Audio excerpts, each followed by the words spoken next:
പ്രിയമുള്ള നേതാക്കളെ, പ്രിയമുള്ള സഹാക്കളെ, നമ്മുടെ പാർട്ടിയുടെ തൊടുപുഴ താലൂക്കിലെയും ഇടുക്കി ജില്ലയിലെയും സഹാക്കളുടെ മനസ്സിൽ പരിചയപ്പെട്ടവരെല്ലാം മനസ്സിൽ എക്കാലവും നിറഞ്ഞു നിൽക്കുന്ന പേരും വ്യക്തിയുമാണ് സഹ വഴിക്കട എന്നത്.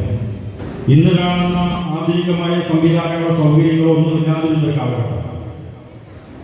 ഈ നാട്ടിലെ പാവപ്പെട്ടവന് വേണ്ടി, പട്ടിണി പാവങ്ങൾക്ക് വേണ്ടി കമ്മ്യൂണിസ്റ്റ് പ്രസ്ഥാനം കെട്ടിപ്പടുത്താൻ ഒരു ചരിത്രത്തിന്റെ ഇന്നലകൾ കൊണ്ട് വായിച്ചത്. ഈ തൊഴിൽ മേഖലകളിൽ CPI എന്ന മൂന്നക്ഷരം ആണില്ല പാർട്ടിയായി മാറി. അത് കൂടെയുള്ള ആളുകളുടെ എണ്ണം നോക്കിയിട്ടല്ല, പക്ഷേ തന്റെ നിലപാടുകൾ ശരിയാണെന്നും ആ ശരിക്കൊപ്പം താൻ നിൽക്കുമെന്ന ആത്മവിശ്വാസത്തിൽ നിന്നുകൊണ്ട് 6-7 പേര് മാത്രമുള്ളൊരു പാർട്ടിയെ നയിക്കുകയും സമൂഹത്തിൻ്റെയും നാട്ടുകാരുടെയും കോൺഗ്രസിൻ്റെയും പോലീസിൻ്റെയും ഒക്കെ അവഹേളനങ്ങൾ ഏറ്റുവാങ്ങിക്കൊണ്ട് ആ പ്രസ്ഥാനത്തെ നയിച്ച് ഇനി തൊടുപുഴ താലൂക്കില്, ഇടുക്കി ജില്ലയില് മാറ്റി നിർത്താൻ കഴിയാത്തൊരു വലിയ പ്രസ്ഥാനമാക്കി CPIയും AITUCയും എല്ലാം മാറ്റിയെങ്കിൽ സഹ വഴിത്തലയുടെ പങ്ക് അതിൽ വളരെ വലുതാണ്.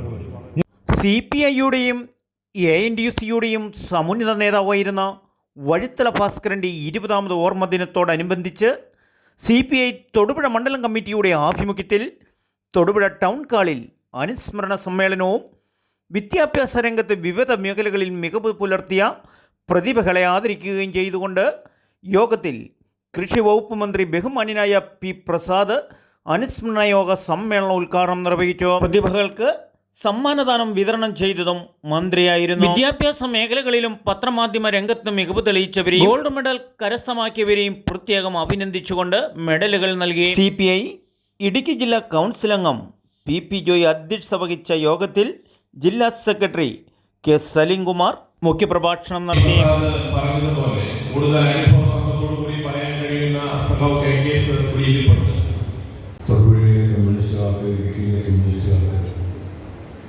ഈ മേഖലയിലെല്ലാമുള്ള കമ്മ്യൂണിസ്റ്റുകാർക്കും ജനങ്ങൾക്കും ഒരിക്കലും മറക്കാൻ കഴിയാത്ത ഒരു പേരാണ് വഴിത്തല ഭാസ്കരൻ എന്നത്.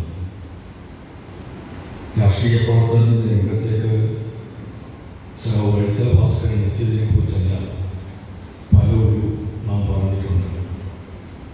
സഹ AK ശിവരാമനെ പോലെയുള്ളവർ അദ്ദേഹത്തെ അനുസ്മരിക്കുമ്പോൾ അതിൻ്റെ ആഴവും പരപ്പും നമുക്ക് കൂടുതലായി ബോധ്യപ്പെടുകയും ചെയ്യും. പ്രതിസന്ധികളും പ്രയാസങ്ങളും എല്ലാം നിറഞ്ഞു നിന്നിരുന്ന ഒരു കാലഘട്ടത്തിലാണ് ഒരു സാധാരണ കുടുംബത്തിൽ ജനിച്ചു വളർന്ന ഭാസ്കരൻ എന്ന മനുഷ്യൻ കമ്മ്യൂണിസ്റ്റുകാരായി തീരുന്നത്. ആശ്രയിക്കാൻ കഴിയുന്ന ഏക പ്രസ്ഥാനം ഇതാണ് എന്ന് അവർക്കെല്ലാം ഉത്തമമായ ബോധ്യമുണ്ടായിരുന്നു. അതിനുവേണ്ടി ഒരു നാടിൻ്റെ ഉന്നമനത്തിന് വേണ്ടി കമ്മ്യൂണിസ്റ്റ് പാർട്ടിയെ മാലയിട്ട് സ്വീകരിച്ചാക്കി തിരിച്ചറിഞ്ഞു. പാവപ്പെട്ടവൻ്റെയും സാധാരണക്കാരൻ്റെയും പക്ഷം ആര് ചേരുന്നു എന്നുള്ളതൊരു കാര്യമായിരുന്നു. നമ്മുടെ നാട്ടിൽ നിലനിന്നിരുന്ന രാഷ്ട്രീയ പ്രസ്ഥാനത്തെല്ലാം ഓരോ രാഷ്ട്രീയ പാർട്ടിക്കും അവരവരുടേതായ രീതികളുണ്ട് എന്ന് നമ്മൾ പറയുന്നത് പോലെ തന്നെ ആ രീതികൾക്കനുസരിച്ചും ഇവരാരും ഗൗരവതരമായി കണ്ടിരുന്നതേയില്ല.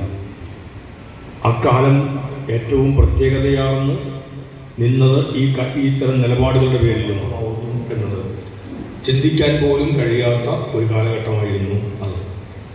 എത്രയോ കാലങ്ങൾക്ക് ശേഷമാണ് ഇതെല്ലാം തിരിച്ച് മറ്റ് എഴുത്തുകളിലേക്കെല്ലാം വരുന്നത്. ഇവിടെ ശ്രീ ഉന്മേഷ് മലയാള സാഹിത്യത്തിലാണ് ഡോക്ടറേറ്റ് നേടിയത്. ശിവരാമചേട്ടൻ അതിന് മലയാളത്തിൻ്റെ കാര്യമാണെന്നുള്ളതല്ലാതെ ബാക്കി വേറെ ഒന്നും ഇതിനെക്കുറിച്ച് എനിക്കറിയില്ല എന്ന് പറഞ്ഞു. പഠനം നടത്തിയത് എന്നുള്ളത് മനസ്സിലായി എന്ന് പറഞ്ഞു. അപ്പോൾ വായിച്ച് കൂട്ടിയ അല്ലെങ്കിൽ അതിനെക്കുറിച്ച് നടത്തിയ ചർച്ചകൾ ചിലപ്പോൾ അച്ഛനും മകനും ഒക്കെ തമ്മിൽ നടത്തിയ ചർച്ചകളായിരിക്കാം ശിവരാമചേട്ടനെ കൊണ്ട് അത് പറയുന്നത്. മലയാളത്തിലെ ഇടതുപക്ഷ ആത്മകഥകളെ മുൻനിർത്തിയുള്ള ഒരു പഠനമായി ലഭിച്ചത് ഇടതുപക്ഷ ആത്മകഥകളാണ്. രാഷ്ട്രീയ നേതാക്കന്മാരും ചിലപ്പോൾ ഇടതുപക്ഷ ആഭിമുഖ്യമുള്ള മറ്റ് ആളുകളിലേക്ക് വന്നിരിക്കാനാണ്. അതുകൊണ്ടായിരിക്കാം ജീവിതമാർഗത്തിന് വേണ്ടി ഈ റിക്ഷ വലിക്കുന്ന ആളിനെ കയറ്റിയിരുത്തി അത് വലിച്ച് ഓടുന്ന റെയിൽവേ സ്റ്റേഷനുകളിലേക്ക് മറ്റിടങ്ങളിലേക്കൊക്കെ ഇങ്ങനെ ആളുകളെയും കൊണ്ട് ഓടി ഓടി ഓടി തകർന്ന് തരിപ്പണമാവുന്ന, ജീവിതം തകരുന്ന ആളുകളായിരുന്നു അന്നത്തെ ഈ റിക്ഷാ തൊഴിലാളികൾ എന്ന് പറഞ്ഞു കഴിഞ്ഞാൽ. അങ്ങനെ റിക്ഷ വലിക്കുന്ന പപ്പു എന്ന് പറയുന്ന ഒരാളിനെ നായകനാക്കിയിട്ടാണ് കേശവദേവ് ഓടയിൽ നിന്ന് എന്ന അദ്ദേഹത്തിൻ്റെ ഒരു വിഖ്യാതമായ കഥയെ സൃഷ്ടിച്ചെടുക്കുന്നത്. പാവപ്പെട്ടവനും സാധാരണക്കാരനും കഥാപാത്രമാവുന്നത് അത്യപൂർവമായ സംഭവമായി മാറി. സാധാരണത്തിൻ്റെയും മറ്റു കാര്യങ്ങൾ എടുത്തു നോക്കും. നമ്മുടെ രാജ്യത്ത് തന്നെ പ്രവർത്തിക എത്രയോ പ്രസ്ഥാനങ്ങൾ നമ്മുടെ മുമ്പിലുണ്ട്.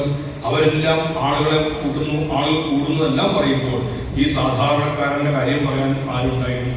ഇവരുടെ പ്രാമാണികത്തിൻ്റെ കാര്യം പറയാൻ ആരുണ്ടായിരുന്നു? ആ ഉദയജയിൽ നിന്നിട്ടാണ് അതിൻ്റെ ഒരു ആവേശം ഉൾക്കൊണ്ടുകൊണ്ടാണ് വഴിത്തല ഭാസ്കരനെ പോലെയുള്ള നേതാക്കന്മാർ കമ്മ്യൂണിസ്റ്റുകാരായി അവയെപ്പോലുള്ള ആളുകൾ കമ്മ്യൂണിസ്റ്റ് പാർട്ടിയിലേക്ക് എത്തുന്നതും കമ്മ്യൂണിസ്റ്റ് പാർട്ടിയുടെ പ്രവർത്തനങ്ങൾ സജീവമാകുകയും എല്ലാം ചെയ്യുന്നത്. ജയശ്രീ മകളാണ് Shrimati Krishna Dinesh. Kumaramangalam MKNM higher secondary സ്കൂളിൽ നിന്നാണ് +2 പരീക്ഷയിൽ ഫുൾ A+ നേടി വിജയിച്ചത്.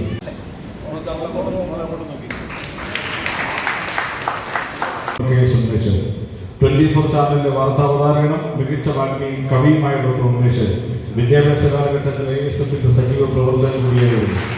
ASFന്റെ ഇടുക്കി ജില്ലാ സെക്രട്ടറിയായി പ്രസിഡന്റായി പ്രവർത്തിച്ചിട്ടുള്ള അദ്ദേഹം മോട്ടയുടെ നിർമ്മല കോളേജിൽ ഉപരിപഠനം നടത്തുന്ന സമയത്ത് IASF പ്രതിനിധിയെ മത്സരിച്ച് മഹാത്മാഗാന്ധി യൂണിവേഴ്സിറ്റി യൂണിയൻ കൗൺസിലറുമായിട്ടുണ്ട്. കാലടി ശ്രീ ശങ്കരാചാര്യ സംസ്കൃത സർവകലാശാലയിൽ നിന്നാണ് ഉമേഷ് മലയാളത്തിൽ ഡോക്ടറേറ്റ് നേടിയത്. ഡോക്ടർ ആശ P. ജോൺസൺ കമ്മിറ്റി അംഗം ജിൻസിന്റെ സഹോദരിയുമാണ് ഡോക്ടർ ആശ.